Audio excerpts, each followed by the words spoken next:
Kisah Nabi Isa alaihi salam, masa dakwah dan bukti kenabian Isa alaihi salam. Kisah ini disebutkan beberapa kali dalam Al-Quran. Di antaranya dalam surat Ali Imran ayat 48 hingga 52.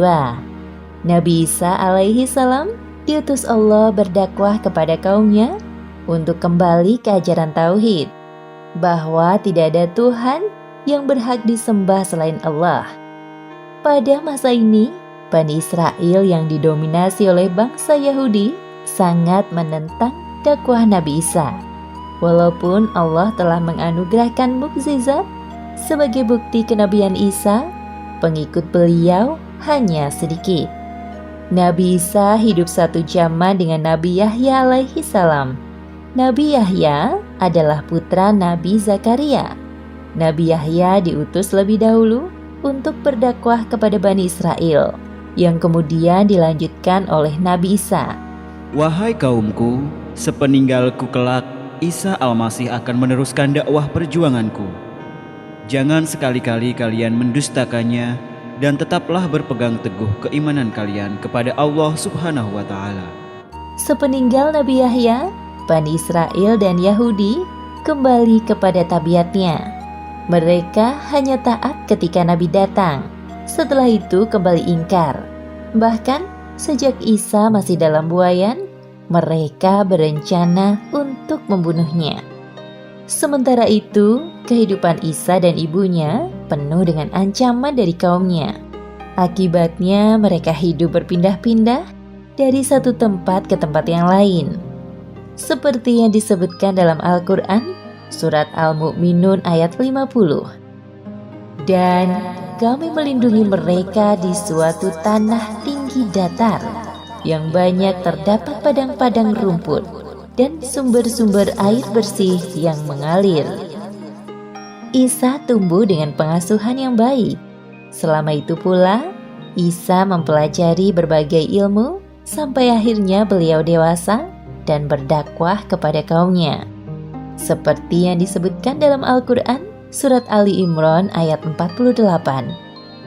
Dan Allah akan mengajarkan kepadanya Alkitab, hikmah, Taurat, dan Injil. Nabi Isa mengetahui bahwa terjadi penyimpangan ajaran dari kitab Taurat yang dilakukan oleh pendeta Yahudi. Namun, beliau tidak tinggal diam melihat hal tersebut. Wahai kaumku, apa yang sedang kalian lakukan? Engkau ini siapa? Apakah engkau Isa? Benar, aku adalah Isa bin Maryam. Aku datang kepadamu membenarkan Taurat yang datang sebelumku. Aku juga datang membawa mukjizat dari Allah. Sudahlah Isa, janganlah mengganggu pekerjaan kami. Nabi Isa sangat sedih melihat kaumnya yang telah melupakan Allah. Mereka hanya mempercayai ajaran dari nenek moyang mereka, penyembah patung anak sapi. Hari demi hari dilewati Nabi Isa dengan berdakwah kepada kaumnya. Beliau membantu menyelesaikan permasalahan kaumnya atas izin dari Allah. Beberapa mukjizat Nabi Isa disebutkan dalam Al-Quran, Surat Ali Imran ayat 49.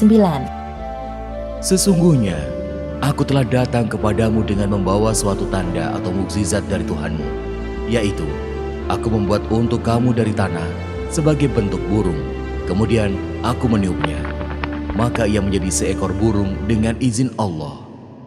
Dan aku menyembuhkan orang yang buta sejak dari lahirnya, dan orang yang berpenyakit sopak. Dan aku menghidupkan orang mati dengan seizin Allah.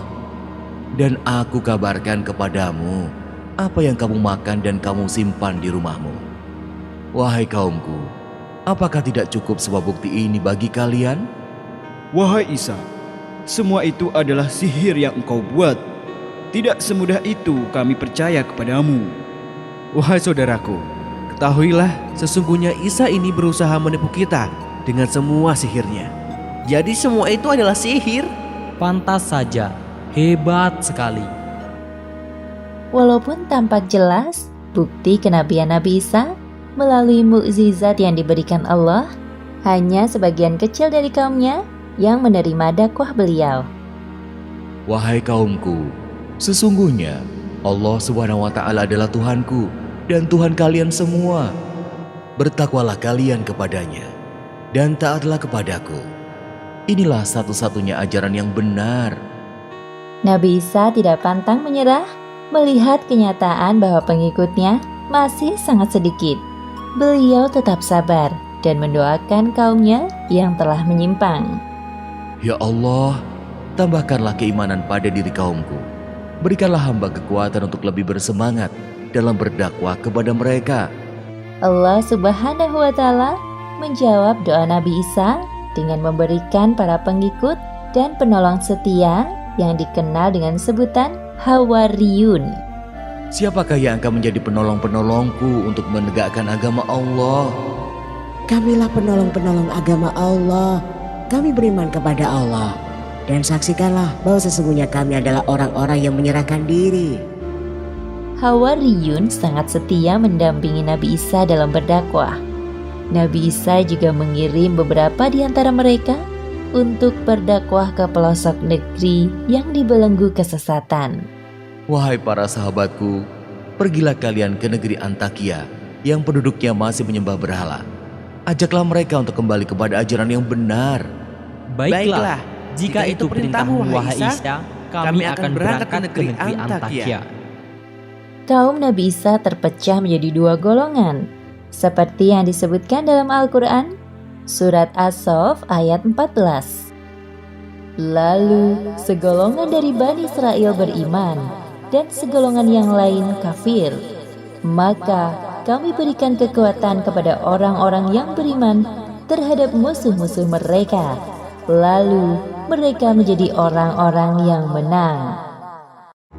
Demikianlah akhir kisah masa dakwah dan bukti kenabian Isa alaihi salam.